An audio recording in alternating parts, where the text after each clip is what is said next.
ہاتھ باندھنے پہ بھی میں بات کروں. جی. دیکھیں ہاتھ باندھنے کے حوالے سے اہل سنت کے ہاں ہاتھ چھوڑنے کی روایتیں بھی ہیں، ہاتھ باندھنے کی بھی ہیں. میں کچھ نمازیں اہل سنت کے ہاں ہاتھ چھوڑنے کی بھی ہیں. چھوڑنے کی بھی ہیں. عبداللہ ابن زبیر مصنف ابن ابی شیبہ میں، جنہوں نے نماز حضرت ابو بکر سے سیکھی اور انہوں نے رسول اللہ سے سیکھی صلی اللہ علیہ وآلہ وسلم، وہ ہاتھ چھوڑ کے نماز یمن میں آج بھی اہل سنت جو ہے وہ ہاتھ چھوڑ کے جی پڑھتے ہیں. آل اوور دا ورلڈ مالکی تو آلموسٹ سارے ہی ہاتھ چھوڑ کے نماز پڑھتے ہیں.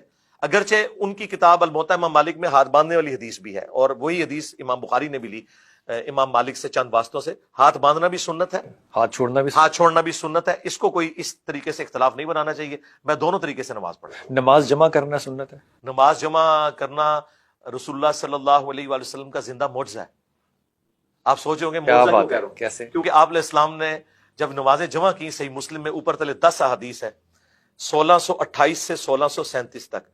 تو ابن عباس سے پوچھا تابعین نے کہ نبی علیہ السلام نے بغیر خوف کے، بغیر بارش کے، بغیر سفر کے، بغیر کسی وجہ کے، ہاں جی، مدینہ شریف میں نمازوں کو کیوں جمع کیا؟ انہوں نے کہا تاکہ امت کے لیے کوئی تنگی باقی نہ رہے اور آسانی ہو جائے. آج پوچھیں یورپ اور امریکہ میں جن بیچاروں کو آدھا گھنٹے کا وقفہ ملتا ہے دن، وہ نمازیں اکٹھی کیسے نہ کریں؟ وہ میں کہتا ہوں نماز پڑھیں، اس کے بعد پڑھیں اللہم صلی علی محمد وعلی آل محمد. صدق رسول اللہ. رسول اللہ نے سچ کہا تھا کہ امت کے لیے آسانی ہے کہ نماز قضا نہیں ہو سکتی.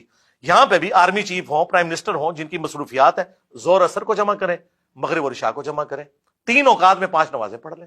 آسانی ہے، اور وجہ کوئی بھی نہ ہو جائے، چاہے کوئی وجہ نہ ہو، یہ آسانی ہے.